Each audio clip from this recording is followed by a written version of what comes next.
Baik, mohon izin Bapak Ibu para jamaah yang Allah muliakan. Kita mulai kajian kita insyaallah.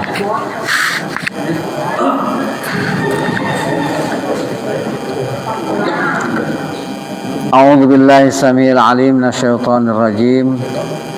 Bismillahirrahmanirrahim. Rabbi shrah li sadri wa yassir li amri wahlul 'uqdatam min lisani yafqahu qawli. Rabbi zidni ilma warzuqni fahma birahmatika ya arhamar rahimin. Allahumma anfa'na bima 'allamtana wa 'allimna ma yanfa'una wa zidna ilma. Assalamualaikum warahmatullahi wabarakatuh.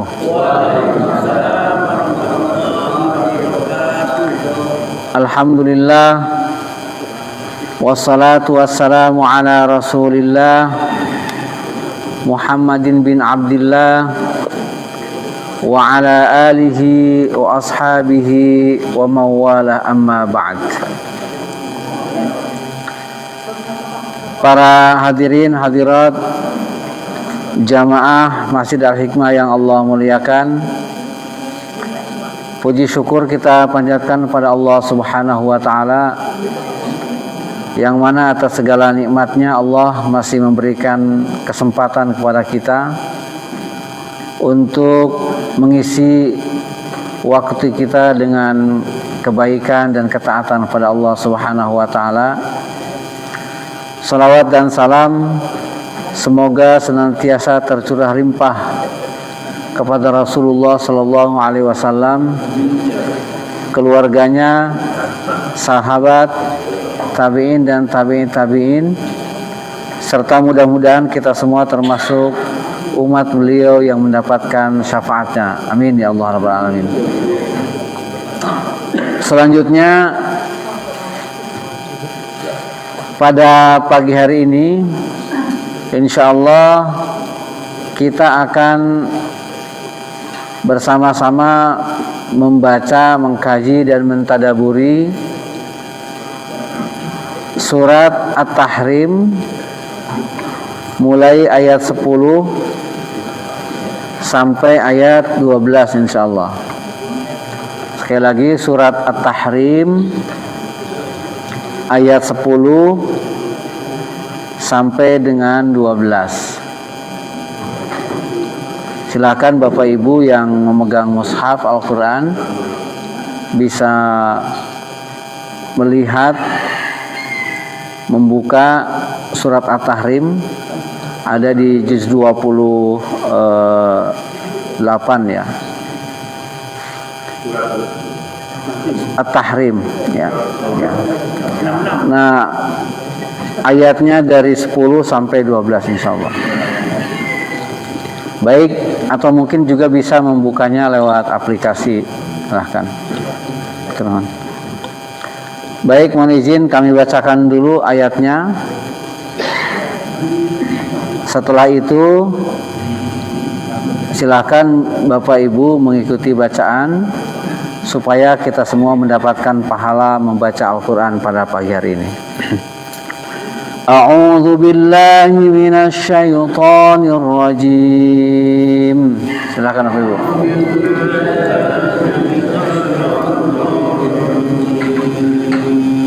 Bismillahirrahmanirrahim.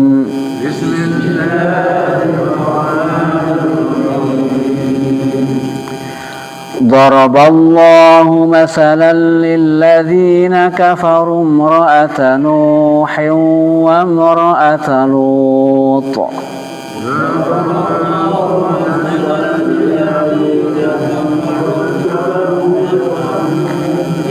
وامرأة لوط كانتا تحت عبدين من عبادنا صالحين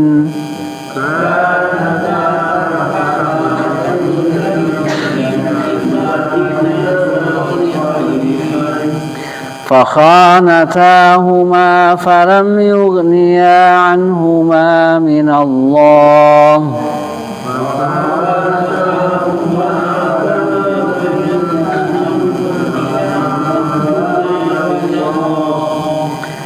الله شيئا وقيل ادخلا النار مع الداخلين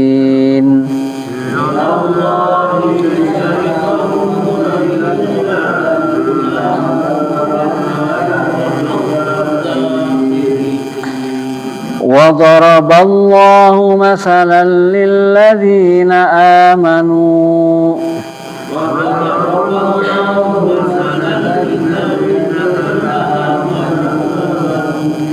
للذين آمنوا امرأة فرعون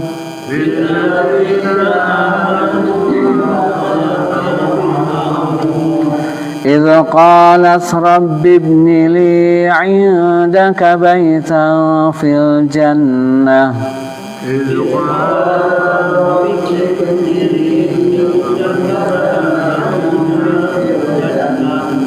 ونجني من فرعون وعمله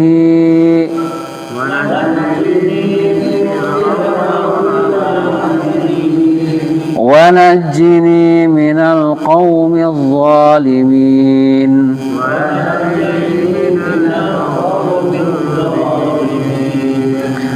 ومريم ابنة عمران التي أحصنت فرجها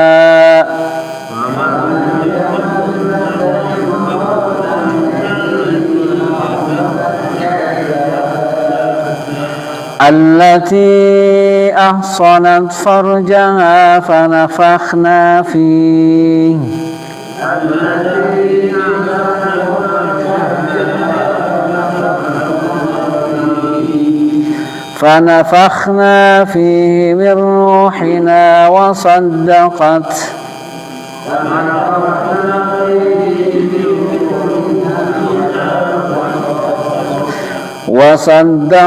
بكلمات ربها وكتبه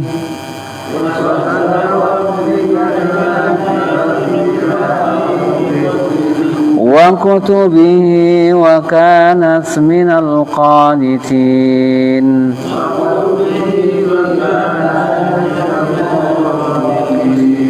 Sadaqallahul azim. Baik, terima kasih banyak Bapak Ibu para jamaah yang Allah muliakan. Berikutnya mari kita simak sedikit-sedikit terjemah global dari ayat 10 sampai 12 surat At-Tahrim ini. Allah Subhanahu wa taala berfirman, "Daraballahu mathalan lil ladzina kafaru imra'ata Nuhin wa imra'ata Lut."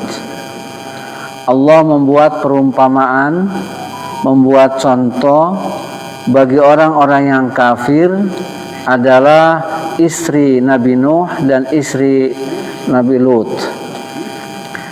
Kanata, istri Nabi Nuh dan istri Nabi Lut itu tahta abdaini, hidup bersama dua orang hamba kami, min ibadina salihaini, di antara hamba-hamba kami yang saleh. Fakhanatahuma, akan tetapi kedua istri itu mengkhianati kedua suami mereka. Falam yughniya, sehingga mereka tidak mendapatkan manfaat anhuma, dari kedua suaminya tersebut, minallahi syai'a, dari Allah Subhanahu wa taala apapun. Waqila, dan dikatakan kepada kedua istri itu, udkhulan nara, masuklah kalian ke dalam neraka, ma'ad dakhilina, bersama orang-orang yang masuk ke dalam neraka. Wa daraballahu, dan Allah Subhanahu wa taala membuat perumpamaan atau contoh, masalan, contoh atau perumpamaan, lilladzina amanu, bagi orang-orang yang beriman, imra'ata Fir'aun, yaitu istrinya Fir'aun, idh qalat, ketika istri Fir'aun itu berkata, Rabbi, wahai Tuhanku, ibnili, bangunkanlah untukku, indaka, di sisimu, baitan, rumah, fil jannati, di dalam surga, wa najjini, dan selamatkanlah aku, min Fir'auna, dari Fir'aun, wa amalihi, dan perbuatannya, wa najjini, dan selamatkanlah aku, minal qaumiz zalimina, dari orang-orang yang zalim. Wa Maryam ibnata Imrana, Allah juga memberikan perumpamaan dengan Maryam, anak putri dari Imran, allati ahsanat farjaha, di mana Maryam binti Imran ini menjaga kemaluannya.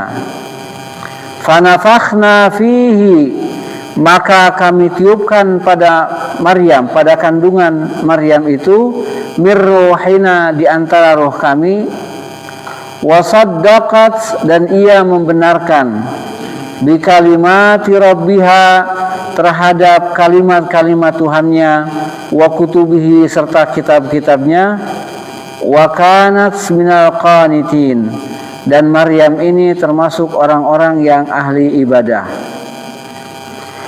Demikian para jamaah rahimakumullah, makna global dari surat At-Tahrim ayat 10 sampai 12 ini. Para jamaah rahimakumullah, kalau kita perhatikan, bisa kita tangkap dari terjemah global tadi bahwa isi 3 ayat terakhir dari surat At-Tahrim ini menceritakan sebuah kisah dan perumpamaan. Maka di ayat tadi dimulai dengan daraballahu masala, Allah membuat perumpamaan, membuat contoh. Ya. Jadi kalau kita lihat Al-Quran secara keseluruhan, kata para ulama, dari 6.000 lebih ayat Al-Quran, ya, ayat-ayat yang menunjukkan kepada hukum, ya, yang berbicara secara khusus tentang hukum, itu tidak lebih dari hanya sekitar 800 ayat saja, Bapak Ibu. Jadi yang bicara hukum-hukum, perintah, larangan, anjuran, gitu ya, itu hanya sekitar 800-an ayat saja. Selebihnya ayat-ayat Al-Quran itu banyak bicara tentang kisah masa lampau atau berbicara tentang masa depan. Bahkan di dalam Al-Quran ada satu surat khusus yang disebut dengan surat apa? Al-Qasas. Al-Qasas itu artinya adalah kisah-kisah. Nah, kalau kita perhatikan, pertama adalah kisah yang disebut di dalam Al-Quran itu bukan sembarang kisah. Tetapi pertama, adanya kisah di dalam Al-Quran itu menunjukkan bukti kebenaran bahwa Al-Quran itu bukan karangan Nabi Muhammad SAW, bukan karangan beliau. Bagaimana mungkin beliau bisa mengarang kisah-kisah masa lalu? Sekolah aja tidak pernah. Tidak pernah Rasulullah SAW dikisahkan beliau belajar ilmu sesuatu, ya, misalnya ilmu tentang kitab-kitab terdahulu dari ahli-ahli agama, ahli-ahli kisah di zamannya, tidak pernah diceritakan. Bahkan Allah Subhanahu wa taala menyebut Rasulullah itu sebagai An-Nabiyul Ummi, ya. Jadi jangankan kisah masa lalu yang bagian dari masalah gaib, kan? Bagaimana Nabi Muhammad SAW bisa mengisahkan dari pertama peristiwa kehidupan manusia Nabi Adam itu, ya, di dalam surga, kemudian menceritakan para nabi, menceritakan keluarganya, menceritakan istrinya, bahkan menceritakan masa depan. Bagaimana mungkin seorang Muhammad yang hidupnya, masa kecilnya dihabiskan untuk menggembala domba, kok tiba-tiba bisa tahu tentang semua itu?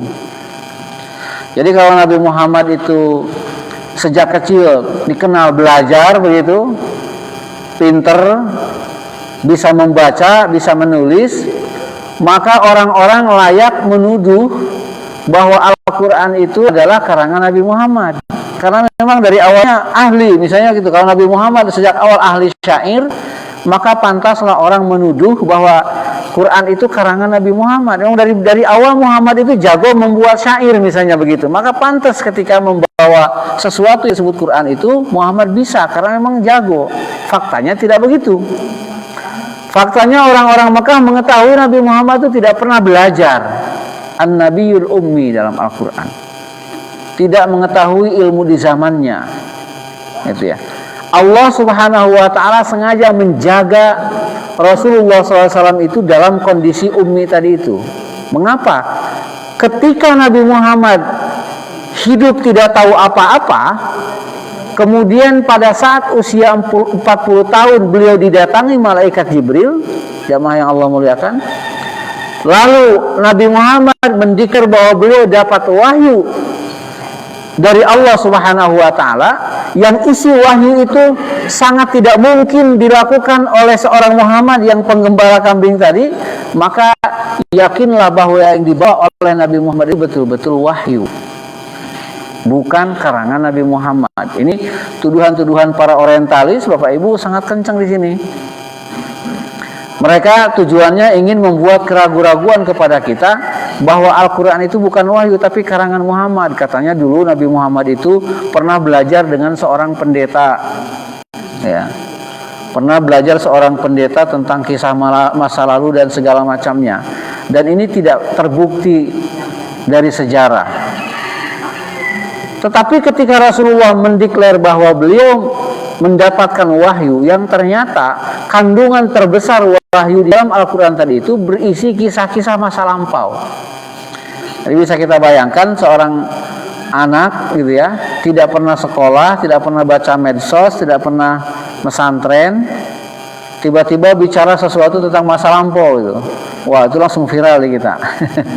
Dulu saja ada anak kecil yang bisa ngoles dengan batu itu ya. Tiba-tiba kaya raya. Padahal dia nggak ngomong, hanya batu aja. Semua orang bisa, tapi diyakini luar biasa dikatakan. Ini yang dibawa Rasul itu sesuatu yang luar biasa dan perkara gaib. Jadi cerita-cerita masa lalu itu adalah perkara gaib. Dari mana Nabi Muhammad SAW bisa mengetahui kisah Nabi Adam alaihissalam ketika beliau masih di surga? Bagaimana beliau bisa mengetahui kisah Nabi Nuh dan seterusnya? Kalau bukan Allah Subhanahu wa taala yang mengajarkan Nabi Muhammad, siapa? Beliau tidak pernah belajar. Oleh sebab itu kata para ulama, banyaknya kisah di dalam Al-Quran itu menunjukkan salah satu aspek kemukjizatan Al-Quran. Ya, salah satu aspek kemukjizatan Al-Quran. Bisa dibayangkan Bapak Ibu, kita yang tidak punya spesialisasi di bidang ilmu sejarah, gitu ya, bukan bidang kita, kecuali kalau bidang ilmu sejarah kita tidak punya spesialisasi bidang ilmu sejarah Sunda misalnya, tapi kita bisa menjelaskan bagaimana peristiwa kerajaan Pajajaran dari awal sampai akhir dengan rinci nama-nama rajanya, kejadian luar biasa itu. Kita saja tidak bisa menceritakan peristiwa bagaimana kerajaan Majapahit, kerajaan Pajajaran secara detail hari ini kalau kita tidak belajar, kan gitu ya. Kita akan tahu kalau kita baca. Kalau enggak tiba-tiba ujug-ujug bisa, mustahil. Nah, ini Rasulullah SAW tidak belajar tapi mengetahui kisah-kisah masa lalu. Ini berarti beliau diajarkan oleh Allah melalui malaikat Jibril. Maka tuduhan bahwa Al-Quran itu karangan Nabi Muhammad gugur dengan sendirinya, karena beliau tidak pernah belajar. Nah, maka kalau kita perhatikan mengapa komposisi kisah di dalam Al-Quran itu sedemikian banyak, ya, maka di dalam surat Yusuf Allah Subhanahu wa taala menegaskan, ya, nahnu naqussu 'alaika ahsanal qasasi bima auhayna ilaika hadzal Qur'an. Di awal surat Yusuf, Bapak Ibu, kami akan menceritakan kepadamu ahsanal qasas. Kisah-kisah di dalam Al-Qur'an itu bukan kisah cengeng gitu ya. Bukan kisah yang yang dikarang-karang, tapi ahsanal qasas. Kisah terbaik. Mengapa kisah terbaik? Karena di dalam kisah Al-Quran itu semuanya inna fi dzalika la'ibrah, terdapat pelajaran dari apa yang terjadi dari umat-umat terdahulu. Jadi umat-umat sebelum kita itu ada yang Allah muliakan, ada yang kemudian memilih dijatuhkan dan bahkan diazab. Nah, lalu posisi kita mau di mana? Mau tidak belajar dari situ? Nah, kalau kita perhatikan pada surat At-Tahrim di ujung ini, ya, Allah Subhanahu wa taala menceritakan tipe keluarga yang mungkin dihadapi oleh kita, oleh manusia, bahkan di zaman kita. Ya, yaitu ada perumpamaan yang harus kita renungkan. Ya, dalam surat At-Tahrim ayat 10 ini Allah memberikan perumpamaan, kok ada gitu ya, suaminya itu nabi, rasul, tapi istrinya kufur. Nah, ini ada suaminya itu ada nabi dan rasul, tapi istrinya kufur. Siapa figurnya? Daraballahu mathalan lilladzina kafaru imra'ata Nuhin wa imra'ata Lut. Dalam ayat Allah memberikan perumpamaan bahwa dalam kehidupan manusia itu jangan heran ada orang yang suaminya itu orang taat, soleh, hafal Al-Quran gitu ya, tidak pernah bikin masalah di masyarakatnya, tapi istrinya sebaliknya. Tenang ibu-ibu, nanti ada yang sebaliknya ini. Ada yang istrinya baik, suaminya tidak baik. Lalu terus gimana? Jangan kecil hati juga, ada yang semuanya baik. Ada semua dalam Al-Quran. Ya. Jadi khusus dalam ayat 10 ini Allah menceritakan suaminya kurang soleh bagaimana. Nabi dan Rasul itu kan puncak kesalehan Bapak Ibu. Tapi ternyata istrinya durhaka. Di sini bahkan disebut fakhanatahuma, mengkhianati.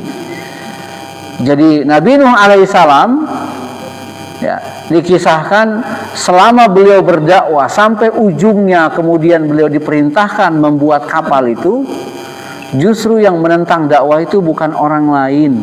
Bapak Ibu jamaah rahimakumullah. Yang menentang beliau adalah justru istrinya sendiri. Ya. Yang menentang dakwah beliau justru istrinya sendiri, dan terakhir bahkan justru putranya sendiri. Ya, ketika Nabi Nuh sudah berdakwah sekuat tenaga sampai diceritakan dalam Al-Quran ada namanya surat Nuh, Bapak Ibu. Surat Nuh itu menceritakan bagaimana perjuangan dakwah Nabi Nuh alaihissalam yang sangat luar biasa. Gitu ya. Dalam beberapa surat terdapat sampai kemudian di dalam surat Hud itu diceritakan bagaimana kesedihan Nabi Nuh alaihissalam yang sangat mendalam ketika beliau diperintahkan membuat kapal. Ya, anak dan istri beliau itu bukan membantu, ya, bukan menghidangkan makanan untuk Nabi Nuh sedang membuat kapal, justru ikut menghina dan mengolok-olok Nabi Nuh bersama kaumnya. Jadi kompak dengan kaumnya. Ini Nuh ini sudah kemarin ngajak beriman, katanya iman kepada Tuhan yang Maha Esa, dia tidak bisa membuktikan mana Tuhannya. Sekarang Nuh makin gila, kan para nabi itu disebutnya orang gila, orang-orang kufur itu. Sekarang Nuh makin gila, dia bikin kapal. Sudah begitu bikin kapalnya bukan di pinggir laut. Kalau bikin kapal di pinggir laut masih masuk akal, kan tinggal nyeburin aja. Ini bikin kapal besar, kayunya susah, di atas bukit pula. Kan begitu. Ini kata mereka itu gilanya Nuh ini berlipat-lipat. Sudah bikin kapal, airnya tidak ada, di atas bukit pula. Nabi Nuh tidak kecil hati, terus dikerjakan. Itu adalah perintah Tuhannya, perintah Allah Subhanahu wa taala.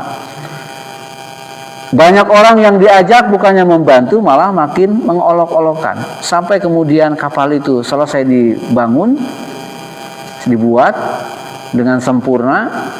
Kemudian Allah Subhanahu wa taala memerintahkan semua makhluk itu untuk naik ke kapal, ke bahtera. Umatnya semua silahkan, pokoknya yang iman kepada aku, kata Nabi Nuh, dan kepada Tuhanku, silahkan ikut masuk ke kapal. Mereka belum percaya akan ada apa nanti. Pokoknya masuk kapal aja kata Nabi. Udah gila yang ketiga ini. Bikin kapal kayaknya susah. Sudah gitu bikin kapalnya di atas bukit. Udah gitu semua disuruh naik. Belum ada airnya, belum ada. Kalau sudah ada airnya, orang suruh naik kapal kan mungkin bisa percaya. Banjir dulu baru suruh naik, ini enggak. Pokoknya naik kapal dulu deh, silahkan. Prinsipnya iman sama aku dan terhadap Tuhanku, kata Nabi Nuh, masuk aja ke kapal. Kalian akan tahu apa yang akan terjadi. Kalau tidak iman ya enggak ikut. Dan betul yang tidak beriman tidak mau ikut. Maka termasuk yang tidak mau ikut itu adalah istri dan anak Nabi Nuh alaihissalam. Ya. Sehingga begitu semua naik kapal, kemudian Allah Subhanahu wa taala mulai menurunkan hujan, kata Nabi Nuh, "Ya bunayyar kam ma'ana," gitu. Itu subhanallah bahasa Al-Qur'an itu. Menggunakan ungkapan sayangnya seorang ayah terhadap putranya. "Ya bunayyar kam ma'ana," wahai anakku, naiklah bersama ayahmu, naik sini. Sudah mulai hujan ini. Ini sudah mulai hujan. Tapi dah berdegong dia gitu ya. Tidak nurut sama ayah. Tenang ya, jangan khawatirkan aku, kalau bahasa anak-anak sekarang kan. Jangan khawatirkan saya, tenang. Di situ kan ada gunung yang tinggi. Kalau nanti banjir saya mau naik ke gunung itu, maka saya tidak akan terkena banjir. Enggak nak, naik kapal. Kamu tidak akan bisa menghadapi banjir itu. Enggak ya, tidak perlu khawatirkan ayah.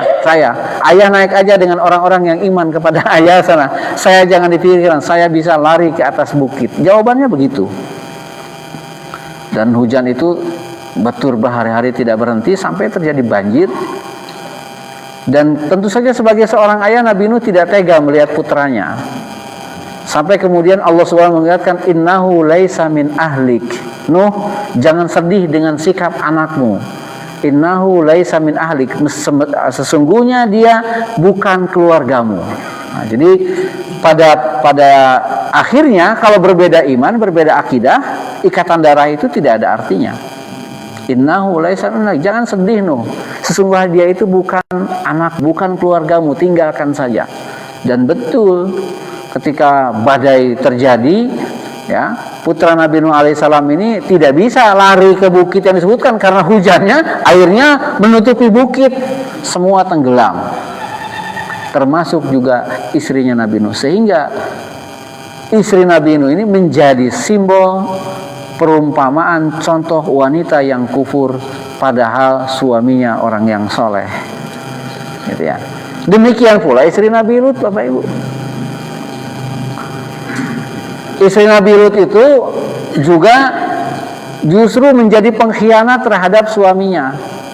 Kita semua tahu ya bahwa Nabi Lut itu diutus oleh Allah kepada kaum yang punya kelainan seksual, LGBT barangkali kalau bahasa sekarang.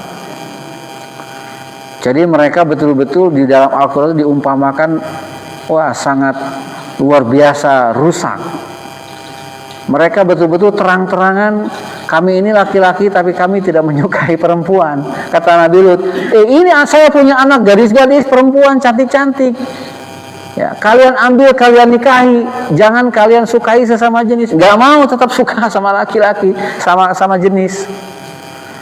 Bahkan setiap kali ada tamu laki-laki ke rumah Nabi Lut, yang mengabarkan kepada kaumnya itu bahwa di rumahnya ada tamu laki-laki adalah istri Nabi Lut. Membocorkan, oh di rumah saya ada tamu ganteng-ganteng. Wah, diseruduk sama kaumnya gitu. Diseruduk sama kaumnya, dibocorkan sama istrinya. Bahkan sampai malaikat yang datang kepada Nabi Lut mengabarkan bahwa jika kaumnya ini tidak mau berubah dengan kelakuannya itu, Allah akan menurunkan azab. Malaikat itu datang kepada Nabi Lut memberikan peringatan, menyerupai laki-laki, menyerupai manusia biasa. Itu juga dibocorkan, malaikat aja mau diseruduk gitu ya, sama kaum Nabi Lut ini. Dan yang menjadi pengkhianatan siapa? Istrinya. Ya, oleh sebab itu disebutkan dua istri ini berkhianat kepada dua suami mereka yang soleh. Maka falam yughniya anhuma minallahi syai'a. Meskipun suaminya orang yang saleh, kesolehan suaminya tidak akan bisa memberikan manfaat apapun kepada dua istri yang durhaka itu. Ya, Ujungnya waqila dkhulan nara ma'ad dakhilin. Ujung-ujungnya silahkan kamu masuk ke dalam neraka. Tidak ada tempat yang pantas bagi yang mengkhianati suaminya, bagi yang tidak beriman kepada suaminya, tidak mau ikut kepada suami yang soleh, maka tempatnya yang paling pantas adalah masuk neraka. Ini ayat 10. Kemudian ayat 11-nya wa daraballahu masalan lilladzina amanu imra'ata fir'aun. Ya. Nah, ini ibu-ibu layak untuk semangat ini ya. Berbesar hati. Tidak hanya menceritakan kaum wanita yang durhaka terhadap suami yang soleh. Ayat yang 11 ini menceritakan justru sebaliknya. Wanitanya soleha, suaminya yang durhaka. Siapa itu? Itu adalah istrinya Fir'aun, yang dijadikan perumpamaan wanita yang solehah, yang beriman, tetapi suaminya durhaka. Sebaliknya dari tadi adalah istrinya Fir'aun. Ya, dalam beberapa kitab tafsir disebutkan namanya Siti Asiyah itu ya, yang kemudian diperisti oleh Fir'aun. Tetapi kemudian ketahuan bahwa Siti Asiyah ini beriman kepada Allah, lalu kemudian disiksa. Ya, disiksa oleh Fir'aun dan para pengikutnya. Sehingga ketika disiksa itu, istri Fir'aun ini istri raja ini ya. Istri raja, dan rajanya durhakanya luar biasa. Sampai mengaku sebagai Tuhan gitu ya. Ketika istri Fir'aun ini disiksa oleh tentaranya Fir'aun, ya, alih-alih dia merubah keyakinannya, alih-alih dia beralih keyakinannya ikut menjadi kufur, justru ya seorang wanita yang beriman ini dengan segala ketabahannya, dia malah berdoa kepada Rabbi ibnili indaka baitan fil jannah. Tidak apa-apa aku menderita siksaan ya yang diberikan oleh para pengikut Fir'aun, karena mereka memaksa Siti Asiyah ini untuk kufur kepada Allah dan mengaku Fir'aun ini bukan saja sebagai suaminya tetapi sebagai Tuhannya. Disiksa dengan sedemikian rupa, tapi justru istrinya Fir'aun ini malah berdoa memohon kepada Allah agar Allah ya memberikan rumah di dalam surga. Ini disebutkan dalam beberapa riwayat dalam kitab tafsir. Ketika disiksa itu, Allah memperlihatkan kepada istri Fir'aun itu tempat yang akan didudukinya di surga nanti. Ya, Allah Maha Kuasa. Allah memberikan dorongan kekuatan batin kepada istri Fir'aun yang disiksa sedemikian rupa itu, maka Allah memperlihatkan tempat untuk istri Fir'aun di dalam surga ketika berdoa Rabbi ibnili indaka baitan fil jannah wa najini min fir'auna wa amalihi wa najini minal qaumil zalimin. Nah, ini contoh istri yang luar biasa. Mungkin juga dalam kehidupan kita ada yang seperti itu ya. Suaminya tidak suka menggunjing orang lain, suaminya sangat berhati-hati mencari nafkah, suaminya tidak pernah tinggal sholat berjamaah baik dengan tetangga, istrinya sebaliknya nutup aurat saja tidak mau, pengajian tidak mau, senangnya arisan yang isinya gosip. Masalahnya bukan di arisan, tapi isi arisannya itu jadi ngegosip misalnya begitu. Tapi juga ada yang sebaliknya, istrinya malah rajin banget ke pengajian gitu ya, tapi suaminya pulang kerja malah ke tempat hiburan. Istrinya tidak mau diberikan nafkah, yang jangankan yang haram, yang tidak jelas skalanya pun istrinya tidak mau terima. Suaminya yang penting punya uang. Bahkan mungkin suaminya ini menjadi penghalang untuk keimanan istrinya. Mau ngaji dilarang-larang, menutup aurat diledekin. Bisa jadi dalam kehidupan keseharian kita juga ada semacam itu. Allah sudah memberikan perumpamaan dua kasus ini dengan sangat baik, maka posisi kita ada di mana? Nah, kemudian setelah menceritakan istri yang berkhianat di tengah suami yang soleh, kemudian istri yang beriman di tengah suami yang kufur, Di ayat 12 ini Allah menceritakan ada seorang wanita namanya Maryam binti Imran. Ya. Siapa sosok wanita ini? Sosok wanita ini adalah yang kelak menjadi melahirkan Nabi Isa alaihis salam. Nah, di dalam Al-Quran itu Bapak Ibu, kalau tadi cerita keluarga, yang dalam keluarga itu istrinya yang durhaka, keluarga kedua ada suaminya yang durhaka. Di dalam Al-Quran ada keluarga yang anaknya iman, bapaknya yang durhaka. Kisah siapa itu? Itu kisahnya Nabi Ibrahim alaihis salam. Jadi Nabi Ibrahim ketika beliau berdakwah kepada ayahnya, karena dalam beberapa kitab disebutkan ayahnya Nabi Ibrahim itu bukan hanya menyembah berhala, tapi tukang bikin berhala. Hebat. Sebetulnya yang lebih hebat itu bukan berhala ya. Yang lebih hebat itu bapaknya Nabi Ibrahim. Dia pembuat Tuhan, bayangkan. Pembuat Tuhan. Yang kemudian oleh Nabi Ibrahim diingatkan, wahai ayahku, mengapa engkau menyembah apa yang engkau buat? Sembahlah Tuhan yang tidak ada sekutu baginya. Bapaknya Nabi Ibrahim tidak terima. Ya, bapaknya Nabi Ibrahim tidak terima, kemudian diusir Nabi Ibrahim dan disakiti. Itu figur keluarga yang anaknya soleh, bapaknya yang durhaka. Ada tadi bapaknya yang soleh, anaknya durhaka. Siapa tadi? Keluarga Nabi Nuh tadi. Jadi komplit. Tapi juga ada Bapak Ibu di dalam Al-Quran yang sekeluarga soleh semua. Suaminya soleh, istrinya soleha, anaknya soleha, soleh, mantunya juga soleh. Ada dalam Al-Quran. Itu keluarga siapa? Itu namanya keluarga Imran. Makanya di dalam Al-Quran ada surat ketiga, namanya surat apa Bapak Ibu? Ali Imran ya. Bukan Al-Imran, tapi Ali Imran. Ali itu artinya keluarga. Jadi tidak seperti Al-Fatihah, Al-Baqarah, ya kan? Al-Jasiyah, Al-Qamar. Tidak. Surat ketiga itu bukan Al-Imran, tapi Ali Imran. Ali itu artinya ahlun atau keluarga, keluarga Imran. Jadi di dalam surat Al-Imran itu sampai Allah abadikan bagaimana kisah sifat keluarga ini. Ya. Maka Allah menyebutnya sebagai wa Maryam ibnata Imran di sini pada ayat ke-12 ini. Dan ada seorang perempuan itu adalah merupakan anak kandung dari seorang laki-laki namanya Imran. Nah, kalau kita kembali ke surat Al-Imran disebutkan Inna Allah astafa Adam wa Nuha wa ala Ibrahim wa ala Imrana alal alamin. Ya.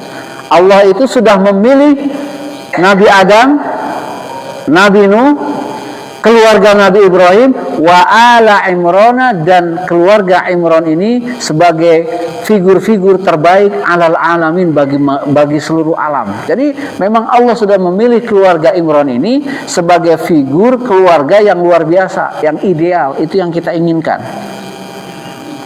Jadi Imrannya itu seorang suami yang soleh, istrinya juga seorang yang solehah. Jadi ketika istrinya Imran ini mengandung Siti Maryam, hanya ibu Siti Maryam gitu ya. Apa yang dikatakan oleh ibu kandungnya Siti Maryam ini, oleh istrinya Imran itu. Jadi suaminya namanya Imran, punya istri, anaknya namanya Maryam. Nah, Siti Maryam ini punya adik perempuan.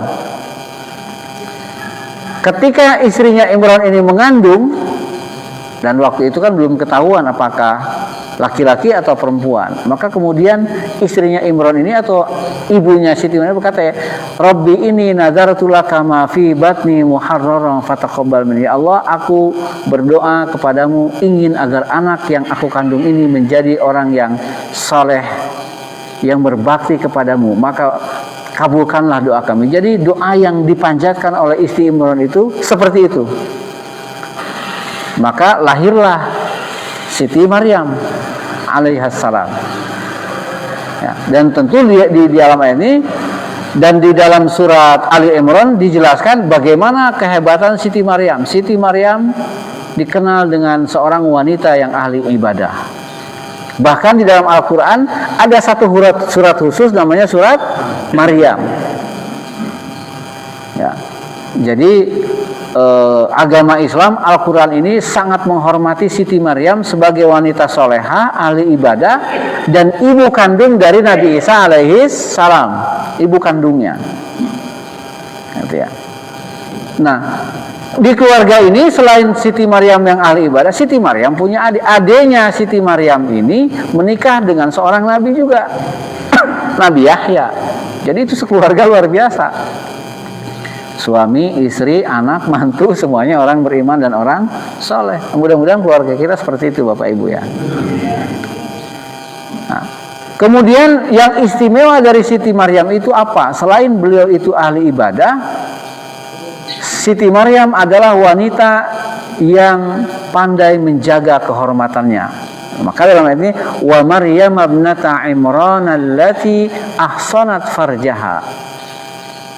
Ya. Jadi karakternya Siti Maryam ini adalah wanita yang bisa menjaga kehormatannya, menjaga kemaluannya, menjaga auratnya, gitu ya. Dan Allah sudah mempersiapkannya seperti itu. Karena suatu ketika Allah Subhanahu wa taala mengutus malaikat. Nah, di sini fanafakhna fihi mir ruhina. Ya. Allah Subhanahu wa taala mengutus malaikat Jibril datang kepada Siti Maryam yang sedang kalau dalam surat Maryam itu disebutkan di sebuah tempat yang jauh menyendiri. Kemudian didatangi laki-laki, bisa dibayangkan Siti Maryam yang tidak genit gitu ya. Siti Maryam yang terjaga kesuciannya ada di tengah gurun pasir, didatangi seorang laki-laki, gemeteran Siti Maryam. Kata Siti Maryam, aku takut dengan Tuhanku, maka jangan pernah mengganggu aku.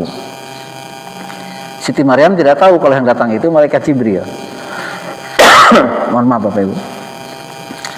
Maka ketika malaikat mendengarkan kata-kata Siti Maryam, kalau orang kita mungkin, kalau masyarakat sekarang mumpang-mumpung gitu ya. Ada perempuan cantik, laki-laki ganteng di tengah gurun pasir, nggak ada orang gitu ya. Siti Maryam mengatakan, jangan kamu dekati aku berlindung pada Tuhanku. Malaikat Jibril senyum, dikiranya mau menggoda. Tidak, aku adalah utusan Tuhanku, kata malaikat Jibril. Tapi dalam wujud seorang laki-laki. Lalu apa yang akan kamu sampaikan, wahai Jibril? Aku diperintahkan oleh Tuhanku untuk memberitahu kepadamu bahwa engkau akan mengandung. Hah? Akan ngandung? Kata Siti Maryam. Nggak main-main ini, saya boro-boro hamil. Ngelihat laki-laki aja jarang gitu. Ngelihat laki-laki saja jarang. Ini kamu tiba-tiba mengatakan bahwa saya akan hamil, akan mengandung. Bagaimana ceritanya? Kata malaikat Jibril, jangan bingung Maryam, itu urusan Tuhanmu. Pokoknya kamu siap-siap saja, kamu akan mengandung. Dikasih tahu. Dan betul-betul terjadi. Siti Maryam itu mengandung atau hamil, mohon maaf, tanpa hubungan biologis dengan siapapun. Allah yang menakdirkannya, Allah yang kuasanya. Maka bahasanya fanafakhna fihi mir ruhina dalam ayat ini. Kami tiupkan ke dalam rahim Maryam itu ya, sebagian dari kehidupan ya, ruh yang Allah tiupkan ke dalam rahim itu, yang kemudian itulah menjadi cikal bakal Nabi Isa alaihissalam. Kemudian bagaimana Siti Maryam tidak kemudian menjadi aral subah, Bapak Ibu, setelah itu hamil, betul-betul hamil, tidak ada orang yang membantu. Ketika lahiran juga sama, tidak ada yang membantu. Ketika Nabi Isa itu lahir, tentu wanita yang baru melahirkan kan sangat butuh makanan dan minuman, kan begitu ya. Siti Maryam melahirkan Nabi Isa alaihissalam itu di tengah kebun kurma, sedang musim kurma. Allah Subhanahu wa taala kuasa ngutus malaikat Jibril kirim tuh makanan buat Maryam, kan gampang sebetulnya. Tapi Allah tidak melakukan itu. Allah ingin memberikan pelajaran kepada kita. Ketika Siti Maryam baru saja melahirkan dengan penuh rasa sakit yang luar biasa, Siti Maryam butuh makanan untuk dirinya dan untuk bayi yang baru lahir itu butuh makan. Allah memerintahkan kepada Siti wa huzzi ilaiki bijid'in nakhlati tusakit alaiki rutaban janiyah, dalam surat Maryam, Bapak Ibu. Maryam, kamu butuh makan, kamu pegang pohon korma. Bapak Ibu, pohon korma kan lebih kokoh daripada pohon kelapa ya. Apa kata Allah? Huzzi ilai, goyangkan pohon korma itu. Bayangkan, perempuan baru lahiran disuruh ngagebekeun pohon kurma. Kita saja yang jag-jag belejak disuruh ngagebekeun pohon mangga sekarang, Bapak Ibu mikir-mikir ya. Tapi Allah, Maryam, bukan Allah tidak tahu bahwa Siti Maryam sedang kesakitan. Sekarang kamu butuh makan, kamu pegang pohon kurma itu, kamu goyangkan. Allah bukan butuh tenaganya Siti Maryam, tapi Allah ingin mengajarkan kita bahwa kita harus berusaha. Kamu pegang saja, goyangkan semampumu, urusan nanti pohonnya jatuh, urusan aku, kata Allah. Maka tusakit alaiki rutaban janiyah. Setelah dipegang oleh Siti Maryam dan beliau berusaha menggoyangkan itu, tenaganya tidak seberapa, tentu saja, kan gitu ya. Tidak seberapa. Perempuan baru melahirkan pula, nggak ada makanan, tidak seberapa menggoyangkan pohon kurma itu. Tapi kemudian buah-buah yang ranum, yang matang itu berjatuhan di depan Siti Maryam. Allah ingin mengajarkan kita, jangan nyari rezeki itu hanya sila di masjid gitu ya. Hanya duduk menunggu rezeki datang, kejar.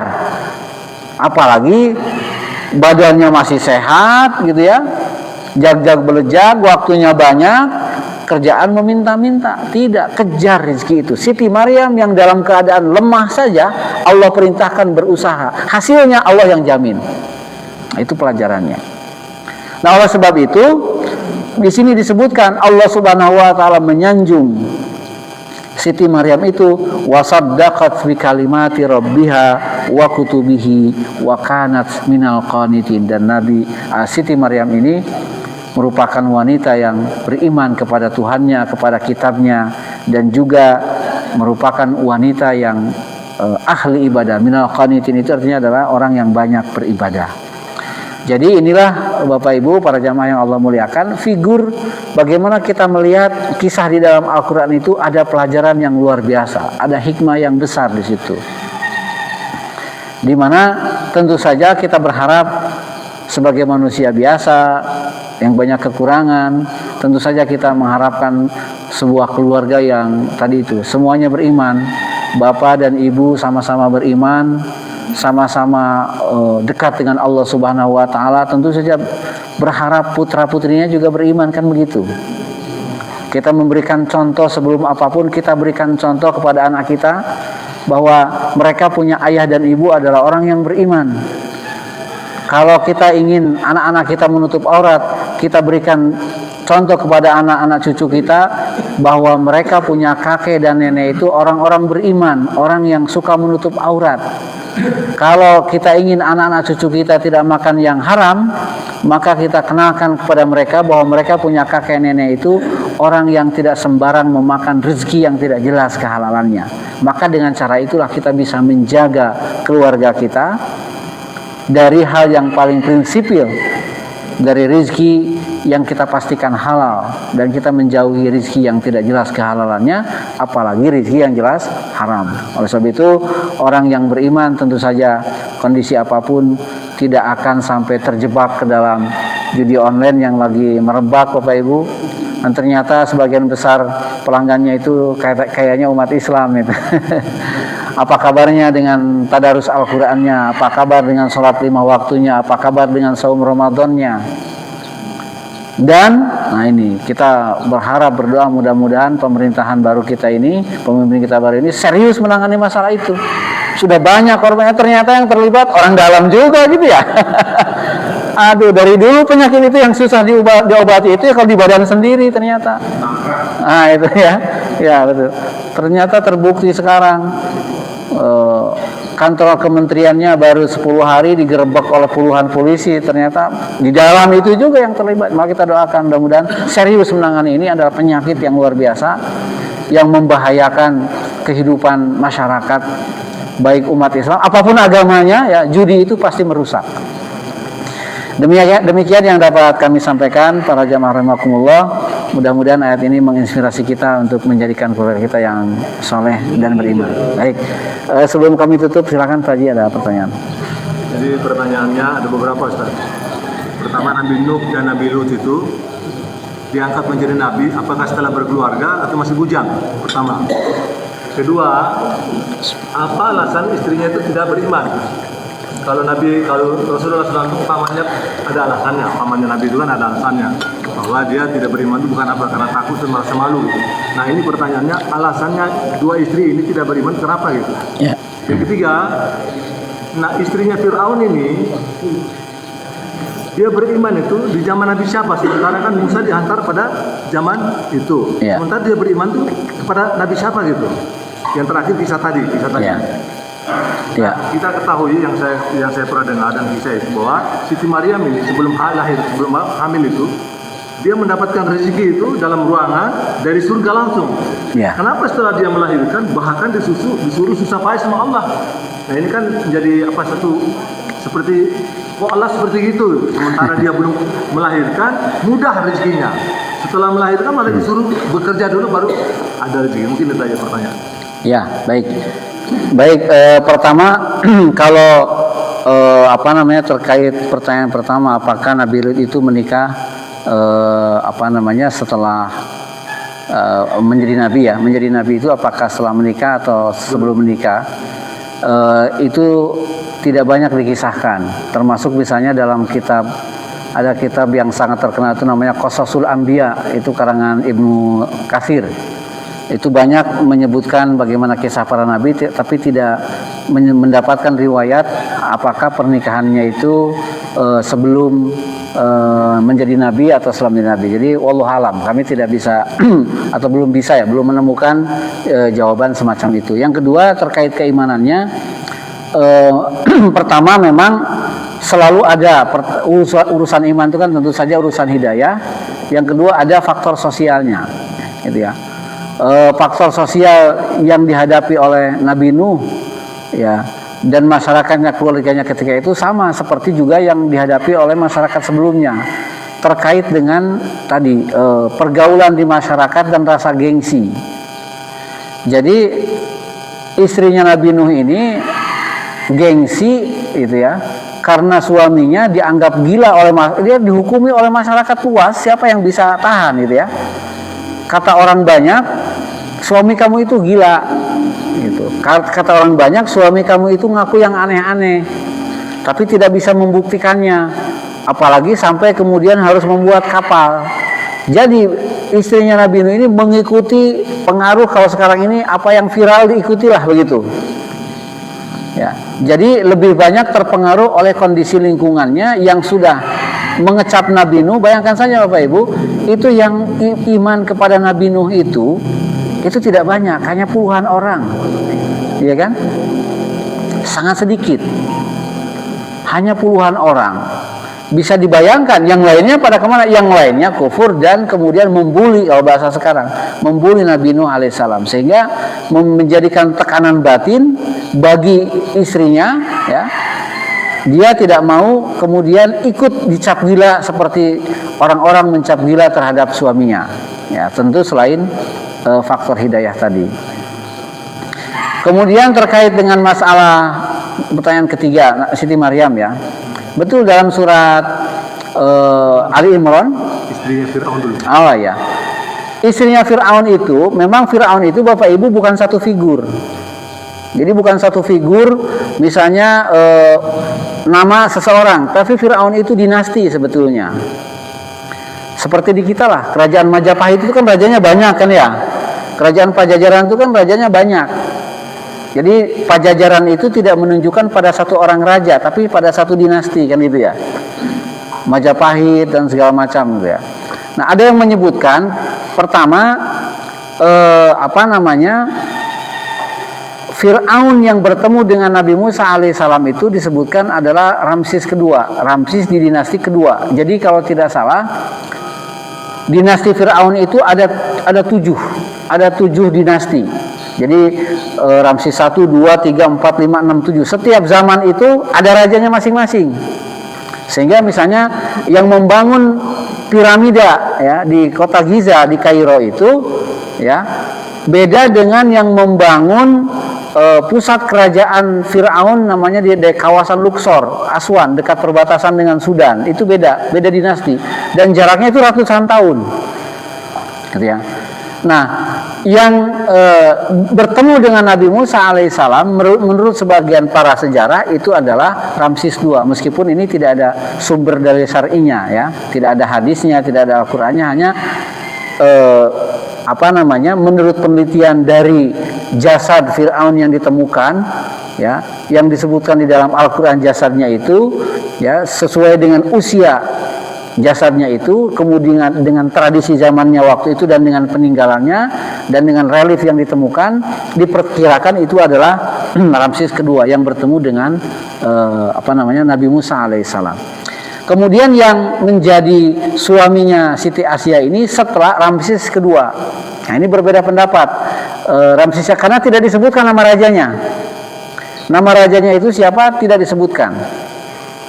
Misalnya kalau nama Siti namanya istri Nabi Nuh dan Nabi Lut, ada beberapa kitab tafsir termasuk yang kami baca ini juga menyebut, meskipun ada beberapa versi. Nah, mengenai siapa nama rajanya tidak ada. Bahkan dalam sejarah kerajaan dinasti Fir'aun itu ada seorang wanita ya. Wanita itu menjadi salah satu raja di dinasti Fir'aun yang ternyata menganut faham tauhid, gitu. Menganut faham tauhid tidak seperti halnya raja-raja Fir'aun yang mengingkari ketauhidan. Nama ratunya itu Nefertiti. Itu ada sekarang relief-reliefnya yang menggambarkan bahwa wanita ini adalah wanita yang seperti Siti Asia juga beriman kepada ketauhidan. Gitu ya. Nabi siapa Pak ya? Nabi siapa yang mengimankan mereka? Yang beriman setelah Nabi Musa alaihissalam. Jadi Siti Asia ini tidak sezaman dengan nabi tertentu. Ya kan, karena para nabi itu ada yang diutus, ada yang bareng-bareng. Misalnya Nabi Musa dengan Nabi Harun, ya kan? Kemudian misalnya Nabi Zakaria dengan Nabi Yahya, Nabi Yakub dengan Nabi Yusuf, ya kan? Itu dalam satu masa. Ya, dalam satu masa Nabi Ibrahim dengan Nabi Ismail. Nah, sementara kenabian dari dari Nabi Musa, Nabi Harun setelah itu ya, itu ada masa kosong kenabian, tetapi nilai-nilai ketauhidannya masih ada, dianut oleh bangsa Mesir waktu itu. Ya, dianut oleh bangsa Mesir. Jadi Siti Asia ini tidak hidup sezaman dengan nabi tertentu, tapi keimanannya ada sebagai ajaran, gitu ya. Tidak dikisahkan bertemu sezaman dengan nabi tertentu, ya. Nah, itu barangkali terkait dengan Siti Maryam, betul dalam surat Ali Imran itu bahwa beliau ya sebelum beliau pergi meninggalkan kota kelahirannya itu, beliau beribadah di sebuah mihrab namanya, dan di situ ada Nabi Zakaria. Jadi kullama dakhala 'alaiha Zakaria mihraba wajada 'indaha rizqa. Nabi Zakaria pun kalau mau makan itu minta ke Siti Maryam. Dalam ayat itu. Tetapi itu benar. Gitu ya. Jadi memang ada kalanya kalau kita mengambil hikmahnya, ada kalanya Allah Subhanahu wa taala itu memberikan rezeki tanpa kita minta. Kan gitu ya. Nah, itu sangat masuk akal. Kita diberikan rezeki hidup, diberikan nafas, nggak pernah kita minta. Diberikan sehat, nggak pernah kita minta. Tapi ada kalanya ada rezeki yang memang harus kita cari, gitu ya. Maka tidak boleh kemudian menganggap bahwa semua rezeki itu akan tiba-tiba datang mendadak kepada kita.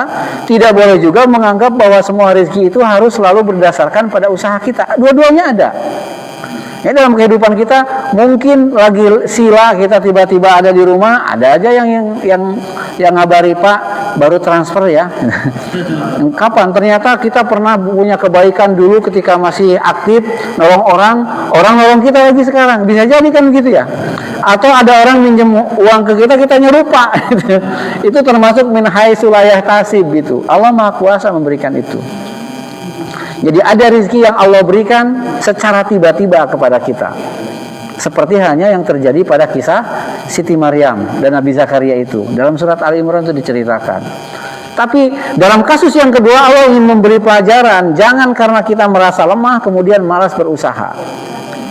Apakah Allah tidak mampu seperti tadi? Tentu Allah mampu memberikan tadi, tapi pelajaran yang mau diberikan berbeda.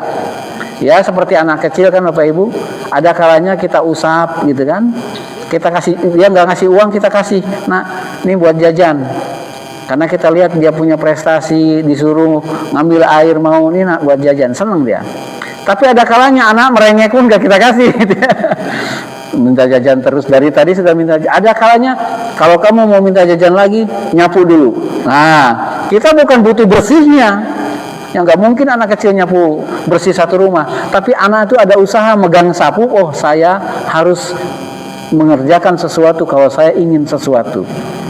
Pelajarannya kira-kira di situ. Jadi Allah Subhanahu wa taala Maha tahu dengan segalanya, dan dalam kisah ini terdapat tadi itu pelajaran yang harus kita ambil dalam kehidupan kita. Barangkali itu, Yakum, terima kasih Pak Haji atas pertanyaannya. Sepertinya sudah cukup Bapak Ibu ya untuk kegiatan-kegiatan lainnya. Mohon maaf agak kepanjangan. Mohon maaf juga jika ada kekurangan yang kami sampaikan. Nasunallahu fatun qarib wa basyiril mu'minin. Wassalamualaikum warahmatullahi wabarakatuh. Subhanakallahumma rabbana bihamdika asyhadu an la ilaha illa anta astaghfiruka wa atubu ilaik. Terima kasih.